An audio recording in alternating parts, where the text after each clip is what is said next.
Hello students, तो हम अपने आगे चैप्टर पढ़ाते हैं। 11वीं क्लास में फिजिकल वर्ल्ड हम पढ़ रहे थे। कल मैंने बताया था आपको, कल होम के लिए भी वर्क दिया था मैंने कि फिजिक्स, टेक्नोलॉजी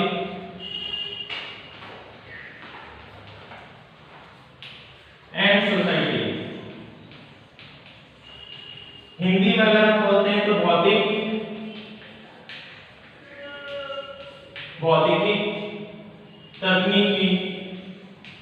तकनीक और उसके बाद समाज। ये एक तरीके से इस चैप्टर का हमारा लास्ट टॉपिक है। आज मैं पूरी कोशिश करूंगा कि इस चैप्टर को यहीं पे खत्म कर दूं।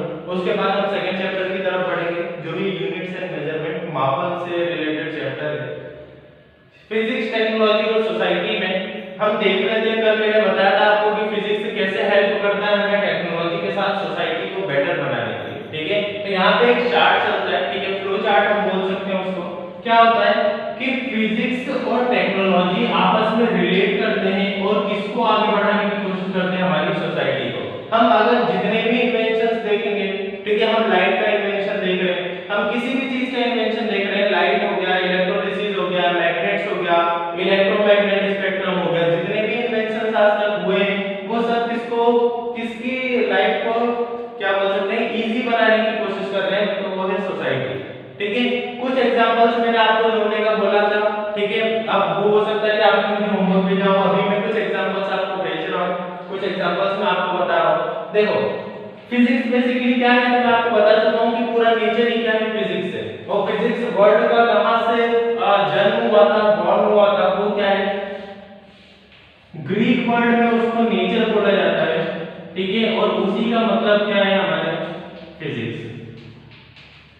अब फिजिक्स को नेचर क्यों बोला जाता है? तो फिजिक्स को नेचर बोलने के लिए पीछे एक बहुत बड़ी स्टोरी है। उसका रीजन ये है कि फिजिक्स हमारा किसके अराउंड वर्क करता है, किसके सराउंडिंग में वर्क करता है, तो वो है नेचर। ठीक है, हमारा जो पूरा वर्ल्ड है, पूरा यूनिवर्स जो है, वही किससे मिलकर बना हुआ है, या फिर हम बोल सकते हैं उसी का एक्सपांशन करना, उसी को एक्सप्लोर करना, उसी को एक्सपेरिमेंटल व्यू से देखना, यही क्या है, हमारा फिजिक्स है।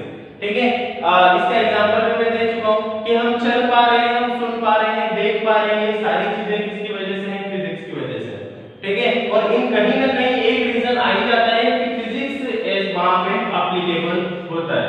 ठीक है, अब फिजिक्स और टेक्नोलॉजी किस तरीके से आपस में रिलेट करते हैं, तो फिजिक्स हम बोल सकते हैं नेचर को, और नेचर से मिलकर ही सारी टेक्नोलॉजीज बनी है। ठीक है, अगर मैं बात कर रहा हूं टेक्नोलॉजीज में, तो टेक्नोलॉजी हम किसको बोल सकते हैं, लैपटॉप, मोबाइल,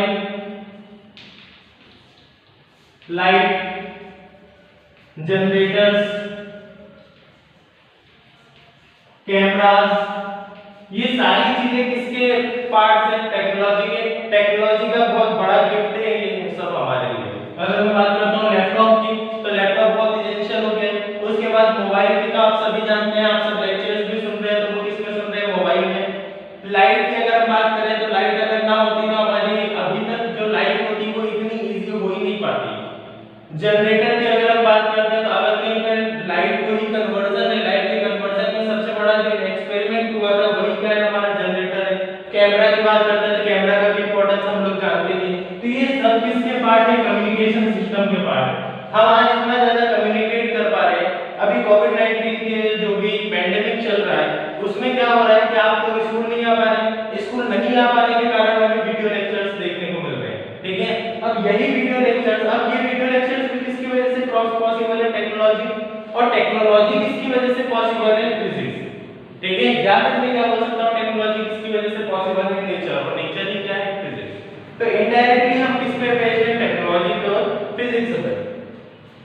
अगर मैं टेक्नोलॉजी की बात करता हूं, तो टेक्नोलॉजी कहीं कहीं डिपेंडेंट है फिजिक्स पे, और फिजिक्स कहीं कहीं डिपेंडेंट है टेक्नोलॉजी पे।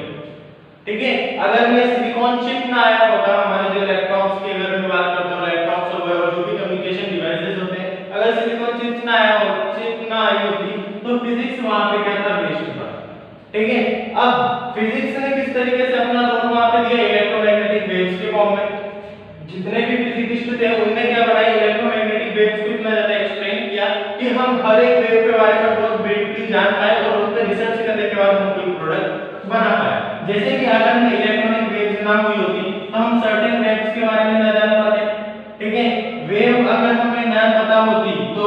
उससे रिलेटेड कोई भी रेडियो डिवाइस हो गए, ये सारे डिवाइसेस हम यहाँ पे ना बना पाते। सिग्नल्स के बारे में अगर हमें ना पता होता तो हम मोबाइल सिम कम्युनिकेशन इतना स्ट्रॉन्ग कैसे बना पाते। तो ये सब किसके वजह से है, टेक्नोलॉजी और फिजिक्स दोनों के कोलैबोरेशन से ही हमें क्या हो रहा है, हमारी लाइफ इजी बन रही है, मतलब सोसाइटी की लाइफ इजी बन रही है। अब हम आते हैं सोसाइटी पे। तो सोसाइटी की अगर हम बात करें तो बहुत तरीके से क्या हो रहा है कि सोसाइटी को इससे प्रॉफिट भी हो रहा है और कहीं कहीं हम देखें तो लॉस भी हो रहा है। अब लॉस के एग्जांपल्स क्या है, सिंपली अगर मैं बात कर रहा हूँ मोबाइल की, तो मोबाइल हमें बहुत अच्छा कम्युनिकेशन दे रहा है, लेकिन वहीं इतने ज्यादा रेडिएशंस भी दे रहा है। ठीक है, बर्ड्स, हम अगर ह्यूमन लाइफ इतनी ज्यादा इफेक्ट नहीं भी हो रही है तो अदर लिविंग बीइंग्स जो है वो इफेक्ट हो रहे हैं। इसके बाद अगर मैं बात कर रहा हूँ लाइट की, तो लाइट भी कहीं ना कहीं इसके नेगेटिव इफेक्ट्स हैं। ठीक है, हम बहुत बार न्यूज़पेपर्स में और अगर हम ब्लॉग्स पढ़ते हो तो उनमें भी इसकी खबर आई जाती है। तो सोसाइटी की अगर मैं बात करूँ तो ओवरऑल अगर हम देख के चले तो इससे फायदा जरूर हो रहा है, लेकिन कहीं ना कहीं कुछ एक एस्पेक्ट्स पे क्या हो रहा है, नुकसान भी इस चीज का हो रहा है। ये वाला टॉपिक थोड़ा सा बोरिंग टाइप का ये इसलिए हो सकता है कि बोरिंग भी लग रहा हो, लेकिन इसमें इसका मतलब सिर्फ इतना है कि आपको ये समझा पाए कि फिजिक्स और टेक्नोलॉजी का सोसाइटी पे क्या इफेक्ट पड़ता है। ठीक है, सोसाइटी पे इफेक्ट हम यहाँ पे ये भी लिख सकते हैं कि प्रॉफिट मतलब प्रॉफिटेबल तो है लेकिन लॉसेबल भी है। आया इतना समझ में, भौतिक, तकनीक और समाज। तो यहाँ पे ये चैप्टर इतने पे यहाँ पे खत्म होता है। फिजिकल वर्ल्ड जैसा मैं पहले भी बता चुका हूँ कि इस चैप्टर से आने जैसा कुछ भी नहीं है। ठीक है, अगर बहुत ज्यादा रेयरली कोई क्वेश्चन इसमें से बनता भी है तो वो किस पे बनेगा, या तो फंडामेंटल फोर्सेस पे और या तो हो सकता है कि व्हाट इज फिजिक्स, फिजिक्स पे ही क्वेश्चन बनेगा। रेयर चांसेस है बहुत ज्यादा, अगर हम बात कर रहे हैं स्कूल एग्जाम्स की और उसके बाद बोर्ड एग्जाम्स के आगे भी अगर इसका यूज आने वाला है तो सिर्फ और सिर्फ यहाँ पे जो तुमने लॉस का समझा है। ठीक है, जो मैंने कल बताया था यूनिफिकेशन क्या होता है। ठीक है, यूनिफिकेशन हो सकता है कि कहीं हमें आगे काम है, हो सकता है नहीं, डेफिनेटली आगे काम आएगा ही सही। फिजिक्स हमें डेफिनेशन पता ही होनी चाहिए, जैसे कि फिजिक्स इस बार नया नया इंट्रोडक्शन हो रहा है फिजिक्स का 11th क्लास में, तो फिजिक्स का मतलब क्लियर होना चाहिए कि फिजिक्स में हम आगे क्या क्या पढ़ने वाले हैं।